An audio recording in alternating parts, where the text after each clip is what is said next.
Hi, welcome to our channel of IGNOU Audiobooks, Indira Gandhi National Open University, School of Extension Development Studies, SOEDS, Postgraduate Diploma in Development Studies, PGDDVS, MDV 101 Introduction to Development and Development Theories, Block 1 Development, an Overview, Unit 2 Economic Development, 2.1 Introduction. A variety of types of development are discussed in this block.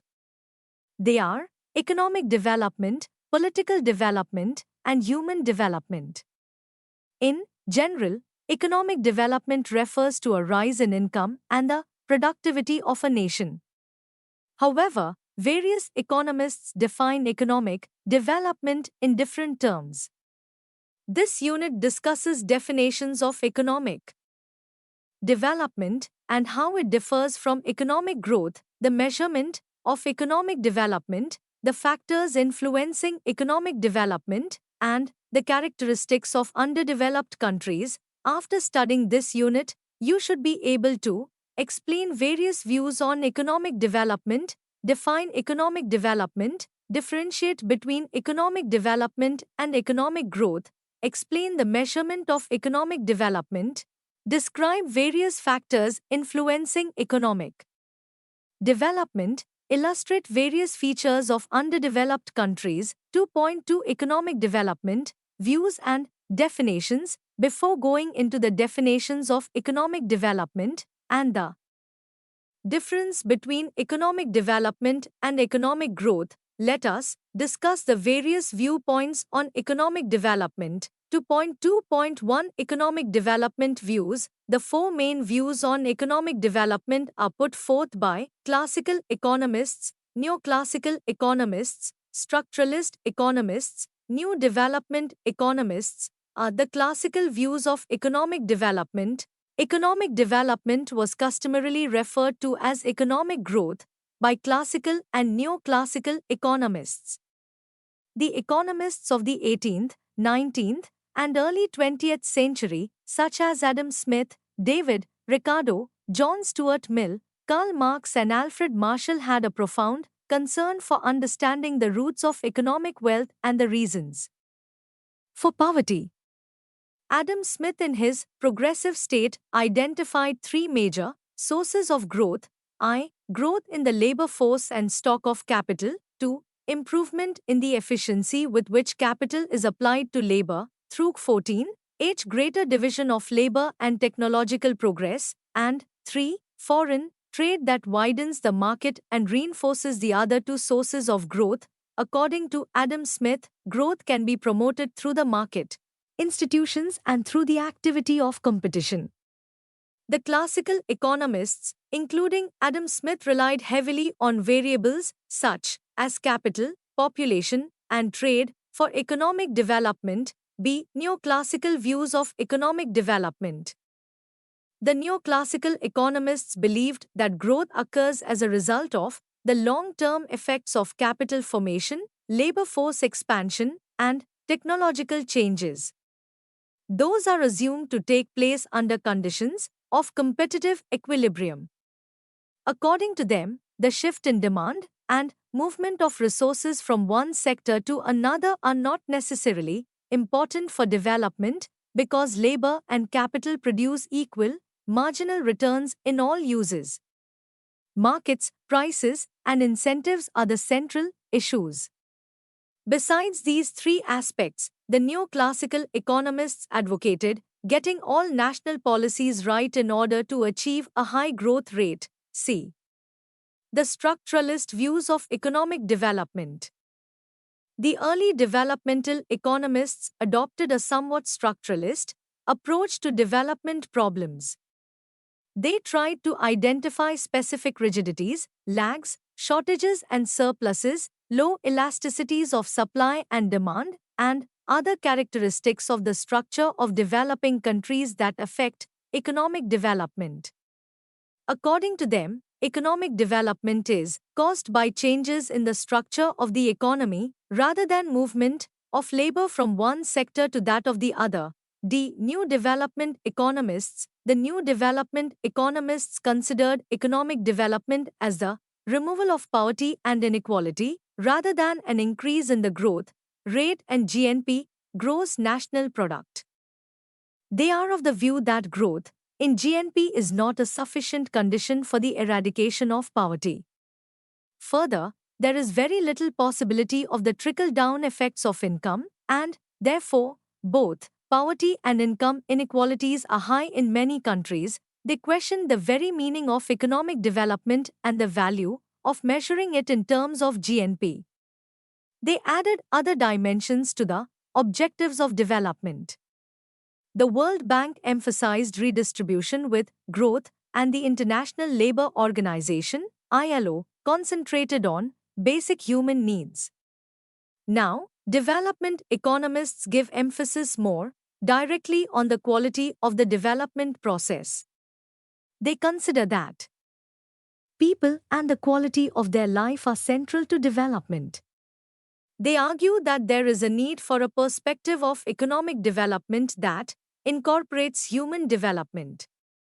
The UNDP emphasizes the concept and measurement of the Human Development Index, HDI. The HDI measurement takes into consideration not only per capita income, but social indicators such as life expectancy and literacy, too. The Swedish Nobel Prize winner, Gunnar Myrdal, 1968, said that development is implicitly based on a series of modernized ideals and, therefore, means achievement of those modernization ideals. The modernization ideals complied by Myrdal are I. Rationality, 2. Planning for development, 3. Increases in production, production per capita, and production per worker, 4. Improvements in the standard of living, declines in social and economic inequalities, 6. Consolidation of national state and national integration, 7. National independence, 8. Political democratization, and 9. Increased social discipline. Harvard's philosopher-economist Amartya Sen stressed that economic development should be interpreted as a process of expansion of positive freedom of the people.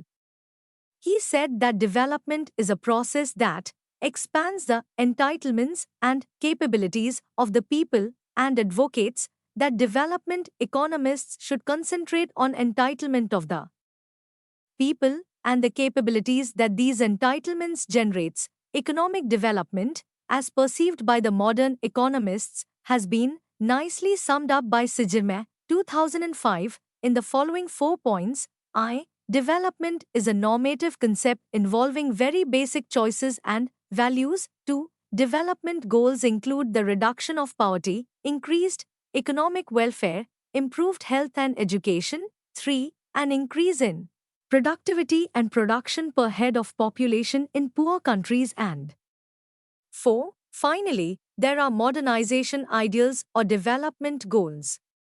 It does not mean that all societies ought to develop in the same manner or that they converge to same common standard.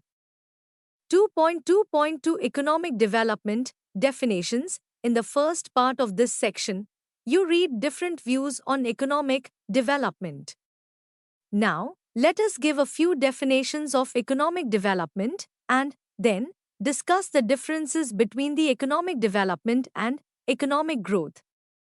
According to C.P. Kindleberger, economic development implies both more output and changes in technical and constitutional arrangements by which it is produced. Bernard Okun and W. Richardson opines, economic development may be defined as a sustained improvement in well-being, which may be considered to be reflected in an increasing flow of goods and services.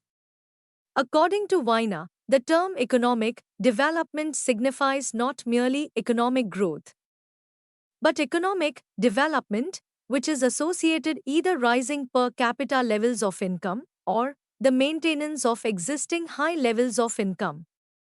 2.3 Differences between economic development and economic growth. Now, we will outline the differences between economic development and economic growth.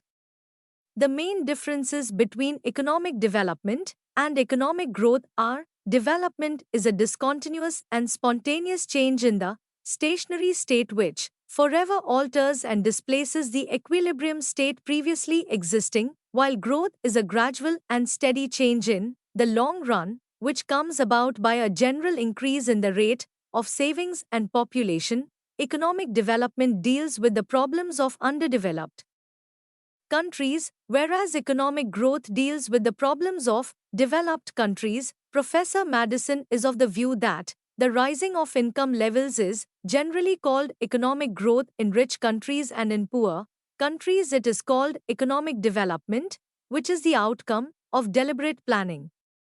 Thus, the term economic development is used for the fuller utilization of unutilized natural and human resources of the underdeveloped countries, while the term economic growth is referred for maintaining the situation of full employment in developed countries. According to Kindleberger, economic growth means more output. Economic development is the technical and institutional setup by which such output is produced and distributed. Economic development means changes such as social, economic, and other changes which boost economic growth. Economic growth is measurable, but economic development cannot be precisely measured. In the opinion of Robert Clower, growth is possible without development. Economic growth may not have any percolation effect on the society. It may bypass the people. Growth can be jobless and ruthless. It may not bring real prosperity and social welfare. People's standard of living may not rise due to higher economic growth. On the other contrary, the process of economic development has favorable effect on economic growth. These differences show that there are no watertight differences between economic development and economic growth. Economic growth is a quantitative measure of development, while economic development is both quantitative and qualitative measure of development. Today's economic development can be tomorrow's economic growth. Most often we loosely refer only to growth and, occasionally, for the sake of variety, to progress and development. However, Giles et al. 1996 said that the term economic development and economic growth are sometimes used interchangeably, but there is a fundamental distinction between them. Economic growth refers to a rise in national or per capita income and product, but economic development implies fundamental changes in the structure of the economy. In this section, you studied economic development, views and definitions, and differences between economic development and economic growth. 2.4 Measurement of economic development. Measuring economic development is a varied and difficult task. There are several measures of economic development, and some of the common measures are: 1. Gross national product, gross national income; 2. Per capita income; 3. Incidence of poverty; 4. Human welfare; 5. Standard of living; 6. Green Index; 1. Gross national product, GNP; gross national income, GNI. The gross national product, GNP, is the value of all the goods and services produced in an economy plus the value of goods and services imported minus the goods and services exported. The gross national income is the total value of all income in an economy plus the value of all income received from other countries minus payments made to other countries. Thus, GNP and GNI measures indicate the levels of development. However, between the two, GNI is a more appropriate measure of development, as it measures what is actually available for contributing to the standard of living. On the other hand, GNP is a measure of the total value of goods and services produced by a country, and not the income and output available for use by a country. Cipher and Dietz, 2004, remarked that real GNP is a less desirable measure to use if one is interested in a surrogate welfare measure for the broad range of development goals of a nation. The gross national product hardly takes into account the output produced by the unorganized sector. The GDP and GNI of a few countries are given in Table 2, which shows that China's GDP and GNI are higher than those of Bangladesh and Jamaica. Thus, it can be concluded that China is a more developed country as compared to Bangladesh and Jamaica. 2. Per capita income. Many economists argued that per capita income is a better measure of development than GDP and GNI. According to them, development is meaningless if it does not improve the standard of living of the people.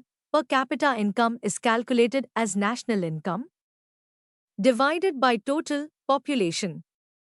The GNI per capita, in dollar terms, of China, as shown in Table 3, is much higher than that of India. Per capita income is considered to be better measure of development as it takes into account the benefits that accrue to individuals. In India, the per capita income is considered a barometer of development. Haryana and Punjab, which enjoy substantially higher per capita income than Odisha, Bihar, and Madhya Pradesh, are generally considered more developed states compared to these other states. 3. Incidence of poverty. The incidence of poverty is another measure of development. Many countries have calculated the number of people, and even families, living below the poverty line.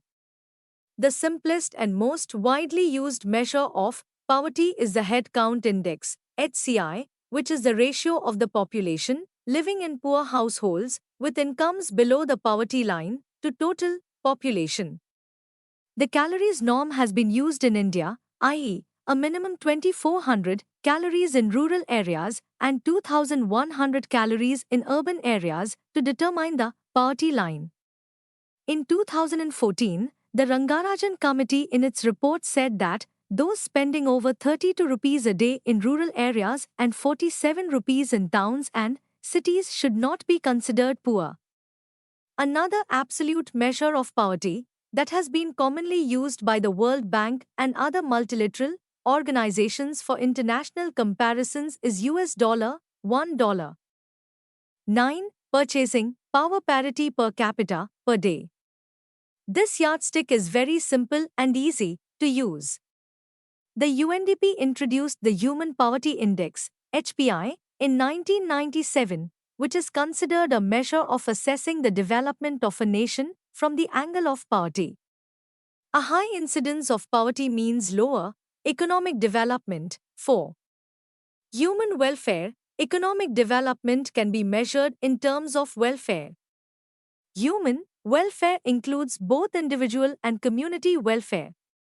Individual welfare would include access to basic needs, equity in the distribution of income and wealth, literacy, health, sanitation, safe drinking water, and employment. Community welfare measures for human welfare are delivered through the active community participation. 5. Standard of living. The economic development of a country is also measured in terms of its standard of living. To be comparable across households, the standard of living indicator may be expressed either in terms of consumption or income. Although consumption seems to be a more appropriate measure, yet income is used as a better measure for the purpose of analysis. 6. Green Index. The World Bank's Environmentally Sustainable Division has developed an index called the Green Index. The Green Index uses a new system of measurement for the assessment of economic development. It attaches a dollar value to the following three components: I. Produced assets, 2. Natural resources, and 3. Human resources. It puts price tags on produced assets, the sum of all machinery, factories, roads, and other infrastructure. It also assigns an economic value to land, water, timber, minerals, and all natural resources. Finally, it takes into consideration the available human resources, the education level, and the range of skills. All these indicators are not usually taken into consideration in the traditional indicators of economic development.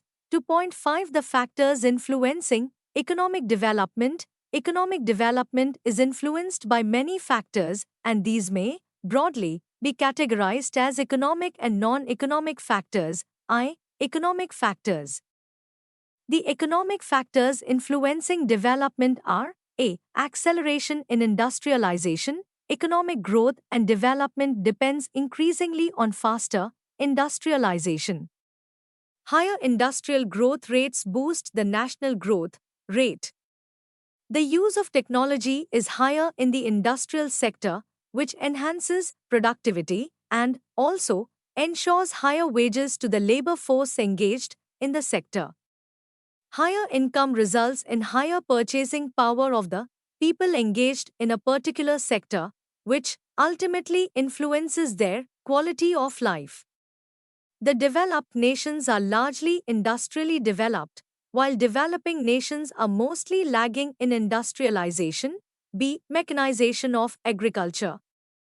Agriculture is the mainstay of people in many developing countries. However, agriculture in underdeveloped countries use traditional methods of cultivation. This affects the productivity and per capita income of the families engaged in agriculture. Because of the low agricultural growth rate, the overall growth rate of a nation is affected.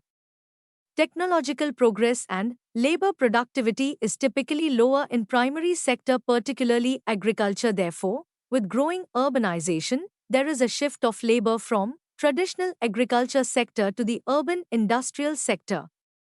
This affects agriculture and simultaneously puts pressure on the urban infrastructure. The nation, region, and state that employ a mechanized system of agriculture enjoy higher economic development.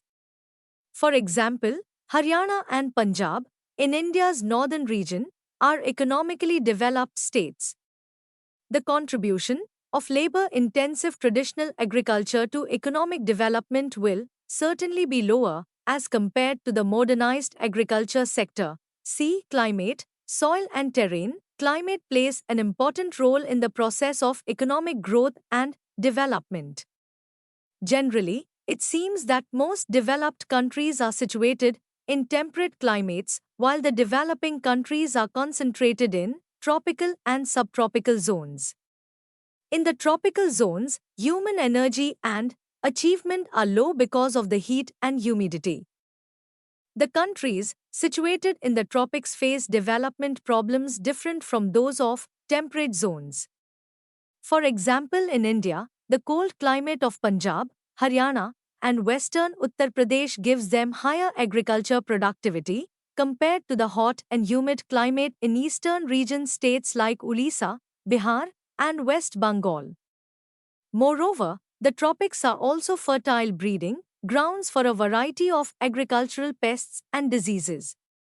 The low income in the tropical and subtropical zones is a great obstacle for capital formation in other sectors. Cattle and small livestock are also susceptible to diseases in temperate zones. The annual productivity from livestock in hot climate